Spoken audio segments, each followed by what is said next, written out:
अस्सलाम वालेकुम। अच्छा स्टूडेंट्स, लास्ट लेक्चर में हमने ये पढ़ा था कि रैम और रोम का डिफरेंस, रैम क्या होता है, रोम क्या होती है। आज के इस लेक्चर में हम ये पढ़ेंगे टाइप्स ऑफ रैम और टाइप्स ऑफ रोम। रैम में हमने ये पढ़ा था कि रैंडम एक्सेस मेमोरी होती है, ये टेम्परेरी मेमोरी होती है, ये वोलेटाइल मेमोरी होती है। इसमें जो डाटा है वो उस वक्त तक सेव रहता है जब तक कंप्यूटर आपका ऑन रहता है। जैसे पावर ख़त्म होती है, मतलब कंप्यूटर आपका टर्न ऑफ होता है या मोबाइल आपका बंद हो जाता है, तो रैम के अंदर मौजूद डाटा भी लॉस हो जाता है, डिलीट हो जाता है, डाटा ख़त्म हो जाता है। लेकिन रोम के अंदर जो डाटा होता है वो अगर आपका कंप्यूटर या मोबाइल बंद भी हो जाता है, उसके बावजूद भी रोम के अंदर डाटा सेव रहता है। इसी वजह से हम रोम को नॉन वोलेटाइल मेमोरी कहते हैं। अगर ऊपर देखें आप, रैम की डेफिनेशन में उसने ये लिखा है कि RAM stand for random access memory. It is also called direct access memory. इसको डायरेक्ट एक्सेस मेमोरी इसलिए कहा गया है कि रैम जब चाहे जिस वक्त चाहे कंप्यूटर की मेमोरी में से, मतलब हार्ड डिस्क में से किसी भी वक्त कोई भी डाटा तक एक्सेस कर सकती है, किसी भी डाटा को एक्सेप्ट कर सकती है और यूज़ कर सकती है। Random access means that each individually byte in inter memory can be access directly. यहाँ पे रैम को डाटा यूज़ करने के लिए किसी की परमिशन की ज़रूरत नहीं होती, वो डायरेक्ट डाटा को एक्सेस कर सकती है, यूज़ कर सकती है जब उसको ज़रूरत पड़ती है। RAM is use to store data instructions temporary. Temporary मतलब पहले भी बात हो चुकी कि डाटा जो होता है वो आर्जी तौर पर रैम में सेव होता है, परमानेंट डाटा रैम में सेव नहीं होता। सेम इट इज़ वो कह रहा है कि रैम इज़ वोलेटाइल मेमोरी, मतलब कि जब तक वोल्टेज रहेंगे इसके अंदर डाटा सेव रहेगा, जैसे ही वोल्टेज ख़त्म होंगे तो इसके अंदर डाटा क्या हो जाएगा, ख़त्म हो जाएगा, डिलीट हो जाएगा। इसकी सिंपल सी एग्जांपल बेटा ये है, मिसाल के तौर पर आपने कंप्यूटर ऑन किया है, आपने कोई वीडियो प्ले की हुई है, ठीक है, या मोबाइल आपने ऑन किया, मोबाइल पे कोई वीडियो प्ले की हुई है, अचानक लाइट चली जाती है या किसी वजह से आपका मोबाइल या कंप्यूटर ऑफ हो जाता है, मतलब उसके वोल्टेज ख़त्म हो जाते हैं, करंट ख़त्म हो जाता है, तो जब दोबारा आप उस मोबाइल को या कंप्यूटर को ऑन करते हैं तो वो वीडियो जहाँ पे चल रही होती है वहाँ से स्टार्ट नहीं होती, बल्कि आपका मोबाइल या आपका कंप्यूटर स्टार्टिंग पॉइंट से, डेस्कटॉप से आपके सामने चलेगा या प्ले होगा, मतलब आपको डेस्कटॉप नज़र आएगा, ना कि वो वीडियो जहाँ पे रुकी थी या जहाँ पे वीडियो आप देख रहे थे वहाँ पे कंप्यूटर बंद हुआ तो वहाँ से चलेगा, बल्कि आपका कंप्यूटर क्या करेगा, डेस्कटॉप जो है वहाँ से चलेगा दोबारा। तो यही वजह है कि जो काम हमने, एक बात ये भी पढ़ी थी कि कंप्यूटर जो भी काम करता है वो रैम के अंदर करता है, टेम्परेरी मेमोरी के अंदर करता है। हम फॉर एग्जांपल किसी वीडियो के ऊपर या किसी भी फाइल के ऊपर डबल क्लिक करते हैं, जैसे ही डबल क्लिक करते हैं वो बेशक फ़ाइल हमारे कंप्यूटर में सेव पड़ी है हार्ड डिस्क में, तो वो फ़ाइल क्या होती है, वहाँ से उठ कर रैम में लोड होती है। और एक ऐसा सॉफ्टवेयर जो डाटा को हार्ड डिस्क से उठाकर रैम की तरफ भेजता है उसको हम लोडर कहते हैं। अगर बुक पे देखें, हम आपके सामने स्क्रीन पे नज़र आ रहा होगा, वो कह रहा है कि RAM is volatile memory, it's mean that consist of lost when the power is turn off. RAM is read and write memory. So read and right, read हम उस वक्त कहते हैं जब डाटा पहले से मौजूद हो, उसको हम प्ले करते हैं या उसको हम देखते हैं या उसको हम चलाते हैं। और राइट का मतलब यहाँ पे ये है कि डाटा को सेव करना। जब हम डाटा को सेव करते हैं इट्स मीन हम डाटा राइट कर रहे हैं, और जब डाटा सेव शुदा डाटा को हम देखते हैं इट्स मीन हम रीड कर रहे हैं। So RAM is also called read and write memory. CPU can read data from RAM and write data to the RAM. वो कह रहे हैं कि जो CPU है वो रैम के ऊपर डाटा को स्टोर भी कर सकता है और रैम के ऊपर मौजूद डाटा को पढ़ भी सकता है, उसको यूज़ भी कर सकता है। It is use to store data in instructions while is being executed.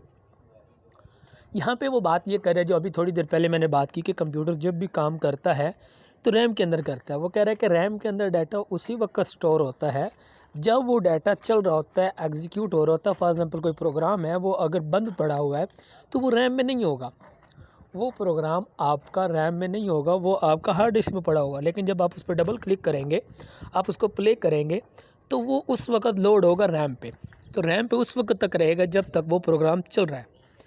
और रैम ही ऐसी मेमोरी है जिस पर डिपेंड करती है आपके कंप्यूटर की, आपके मोबाइल की speed. RAM is also called main memory और प्राइमरी मेमोरी। यहाँ पे अब रैम की ढेर सारे नाम आपके सामने आ रहे हैं, just like we can say RAM is called volatile memory, RAM is called read and write memory, RAM is called primary memory and RAM is called main memory. तो ये सारे नाम क्वेश्चन पेपर में किसी भी नाम से आ सकता है। What is main memory, what is primary memory, what is volatile memory, what is read and write memory और व्हाट इज़ रैम। तो बेटा कोई भी क्वेश्चन आ जाता है तो आप यही लिखेंगे, RAM is stand for random access memory, it is temporary memory, it store data when it is being executed, कि उस वक्त डाटा को स्टोर करते हैं अपने पास जब वो चल रहा होता है। तो बेटा रैम की दो टाइप्स हैं, एक को हम डी रैम के नाम से बोलते हैं और एक हम एस रैम के नाम से बोलते हैं। D RAM stand for dynamic random access memory और जो एस रैम होती है वो स्टैटिक रैंडम एक्सेस मेमोरी कहलाएगी।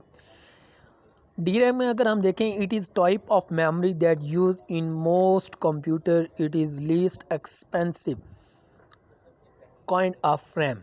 ये सस्ते वाली होती है, मतलब ये कि ये इसको अगर प्राइस के हिसाब से देखा जाए तो एस डी रैम जो होती है वो सस्ती पड़ती है हमें। और D RAMs required an electric current to maintain the electrical data. Main बात बेटा ये है कि डी रैम के अंदर डाटा उस वक्त तक सेव रहता है जब तक उसको इलेक्ट्रिक करंट मिलता रहता है। इसके लिए डी रैम के लिए इलेक्ट्रिक करंट का होना ज़रूरी है। Electric charge of D RAM decrease with time that may result in loss of data. वो कह रहा है जैसे ही करंट ख़त्म होगा या कम होगा तो इसके अंदर मौजूद डाटा भी क्या हो जाएगा, वो लॉस हो जाएगा, मतलब डिलीट हो जाएगा। अगर एस रैम की बात करें, S RAM stand for static random access memory, it can store with data without any need of frequent recharge. इसको बार बार फ्रीक्वेंटली रिचार्ज की ज़रूरत नहीं पड़ती है। अगर डिफरेंस की बात करें डी रैम और एस रैम की, कि डी रैम ऐसी रैम है जिसको फ्रीक्वेंटली कॉन्टीन्यूसली साथ साथ आपको करंट की ज़रूरत पड़ती है, लेकिन डी जो एस रैम होती है उसको फ्रीक्वेंटली करंट की ज़रूरत नहीं पड़ती। CPU does not need to wait to access data from SRAM during processing। वो कह रहा है कि डी रैम जो होती है उसके अंदर अगर एक प्रोसेस हो रहा है दूसरे प्रोसेस को क्या करना पड़ता है, वेट करना पड़ता है, लेकिन एस रैम में ऐसा नहीं होता। एस रैम में CPU को कोई किसी किस्म का वेट करने की ज़रूरत नहीं होती। यही वजह है कि एस रैम जो है वो कह रहा है that is way it is faster than D RAM. यही वजह है कि ये क्या होती है, उससे तेज़ होती है। अगर इसी में लास्ट लाइन में अगर आप देखें, वो कह रहा है it is normally use to build a very fast memory known as cache memory. जो आपके एस रैम है वो कैशे मेमोरी के लिए भी यूज़ होती है। सो रैम बेटा, रैम हमने पढ़ा, कल भी हमने डिस्कस किया था रैम के बारे में कि रैम टेम्परेरी मेमोरी है। रैम के अंदर डाटा आर्जी तौर पर सेव होता है। रैम में जो भी काम कंप्यूटर से कर रहा होता है वो रैम में कर रहा होता है। इसकी दो टाइप्स होती हैं, एक को डी रैम बोलते हैं, एक को एस रैम बोलते हैं। तो नेक्स्ट बेटा देखते हैं, हमारे पास है ROM. ROM read only memory, stand for read only memory. It is instruct is ROM programmable computer for use. These instruction can be only be read but cannot be changed and delete। इस line को अगर हम पढ़ें तो बेटा इसमें वही बात क्लियर हो रही है जो ऊपर हमने पढ़ी थी कि रैम रीड एंड राइट है, मतलब वो रीड भी कर सकती है, सेव भी कर सकती है और सेव शुदा डाटा को राइट भी कर सकती है और रीड भी कर सकती है। लेकिन जो रोम है वो क्या करता है, वो सिर्फ और सिर्फ रीड करता है, ये चेंज नहीं कर सकता, ये मॉडिफिकेशन नहीं कर सकता। हमने अनोमलीज़ पढ़ी थी, 3 अनोमलीज़ होती हैं, इंसर्शन होता है, डिलीशन होती है, मॉडिफिकेशन होती है। तो बेटा जो आपका रोम है वो सिर्फ और सिर्फ रीड करता है, वो मॉडिफिकेशन नहीं करता, वो डाटा ऐड नहीं करता, नया डाटा, वो नया डाटा ऐड करने की इजाज़त नहीं देता, वो पहले से मौजूद डाटा को चेंज करने की भी इजाज़त नहीं देता। मतलब ये कि मिसाल के तौर पर हम बाज़ार से कोई डिस्क लेकर आते हैं, माइक्रोसॉफ्ट ऑफिस की डिस्क ले आए, तो उसके अंदर बेटा जो माइक्रोसॉफ्ट ऑफिस का सॉफ्टवेयर हुआ हुआ है वो कभी भी हम उसको चेंज नहीं कर सकते, मतलब हम उसको डिलीट नहीं कर सकते डिस्क में से, ठीक है, और ना भी उसके साथ कोई और चीज़ हम ऐड कर सकते हैं। So these instructions can be read only. वो कह रहा है कि सिर्फ इसमें रीड की जा सकती है। Possible to read write new information instruction into the RAM ROM, that is way it is also known as read only memory. वो कह रहे हैं इसके अंदर नई इंस्ट्रक्शंस को हम राइट नहीं कर सकते, इसी वजह से इसको सिर्फ रीड ओनली मेमोरी कहते हैं। नीचे चलेंगे तो देखें बेटा वही जस्ट लाइक रैम थी वो रीड एंड राइट मेमोरी थी, रोम जो है वो सिर्फ रीड ओनली मेमोरी है। जैसे कल हमने डिफरेंस में पढ़ा था कि रैम जो है वो वोलेटाइल है तो रोम जो होगी वो नॉन वोलेटाइल होगी। अगर रैम प्राइमरी मेमोरी है तो रोम को हम सेकेंडरी मेमोरी कहेंगे। अगर इसकी टाइप्स की बात करें हम, तो बेटा इसकी टाइप्स में हमारे पास आ जाता है, जस्ट लाइक आपको स्क्रीन पर नज़र आ रहा होगा, 3 इसकी मेन टाइप्स हैं, just like PROM, EP रोम और डबल ईपी रोम। अभी रोम की मैंने बात की कि रोम stand for read only memory. इसमें डाटा सिर्फ रीड किया जाता है, हम राइट नहीं कर सकते, हम चेंज नहीं कर सकते, पहले से मौजूद डाटा को हम अरेज नहीं कर सकते। लेकिन इसकी जो टाइप्स हैं, डिफरेंट टाइप्स हैं, उनमें कुछ ना कुछ ये ऑप्शन मिलते हैं। जस्ट लाइक पहली टाइप है पी रोम। पी रोम में वो कह रहा है programmable read only memory. ये ऐसी रोम की टाइप है, इसमें वो यूज़र को एक दफ़ा डाटा ऐड करने की इजाज़त देता है। मिसाल के तौर पे हमें खाली डिस्क मिल जाती है बाज़ार से, ब्लैंक डिस्क, कॉम्पैक्ट डिस्क जिसको हम सीडी बोलते हैं, खाली डिस्क मिल जाती है। वो पहले खाली होती है, उसके ऊपर डाटा राइट नहीं हुआ, तो उसमें हम सबसे पहले दफ़ा जब डाटा राइट करते हैं, दैट इज़ कॉल्ड राइटिंग। तो वो जो डाटा जिससे हम राइट करते हैं उसको राइटर कहते हैं। मतलब जैसे लाइक सीडी रोम होता है ना कंप्यूटर में, इसी तरह एक राइटर लगा होता है कंप्यूटर्स के अंदर, और जिनके अंदर राइटर लगा हो तो वही आपकी सीडी के ऊपर, कॉम्पैक्ट डिस्क के ऊपर डाटा को स्टोर कर सकते हैं। तो वो कह रहे हैं कि पी रोम एक ऐसी टाइप है रोम की जिसके अंदर हमें एक दफ़ा डाटा स्टोर करने की इजाज़त होती है। और डाटा स्टोर करने की इजाज़त होती है क्यों? क्योंकि वो पहले इनिशियली ब्लैंक होती है। इनिशियली का मतलब होता है इब्तदाई तौर पर। वो कह रहे हैं कि ये इब्तदाई तौर पर ब्लैंक होती है, खाली होती है, तो उस पर हम फर्स्ट टाइम डाटा सेव कर सकते हैं। इसको कहते हैं पी रोम। अगर बुक पे देखें तो बेटा बता रहा है कि program read only memory this form of is initially blank, के शुरू में ये क्या होती है, खाली होती है। द यूज़र और मैन्युफैक्चरर जो बनाने वाला होता है वो क्या करता है, कैन राइट डाटा को राइट कर सकता है program on it using special device. वो जो स्पेशल डिवाइस है दैट इज़ कॉल्ड राइटर, उसको हम राइटर कहते हैं। The user can write data and instruction on it only one, मतलब क्या एक दफ़ा सिर्फ डाटा स्टोर कर सकता है। अब फॉर एग्जांपल एक दफ़ा उसने डाटा स्टोर किया, उसको बाद में याद आया कि नहीं ये तो करना नहीं था और डाटा राइट करना था या स्टोर करना था, तो बेटा उसको वो चेंज नहीं कर सकता। जो एक बार सेव हो जाएगा वो दोबारा चेंज नहीं होगा, डिलीट नहीं होगा। पी रोम की बात करें अगर आगे दूसरी टाइप में वो बता रहा है EP ROM. EP Rome stand for erasable programmable read only memory. तो बेटा इसमें नाम से ज़ाहिर है, जैसा कि पहला था पी रोम सिर्फ प्रोग्राम, कि उसमें हम एक बार डाटा ऐड कर सकते हैं। इसमें उसने साथ बता दिया अरेजेबल, इसमें डाटा अरेज भी कर सकते हैं।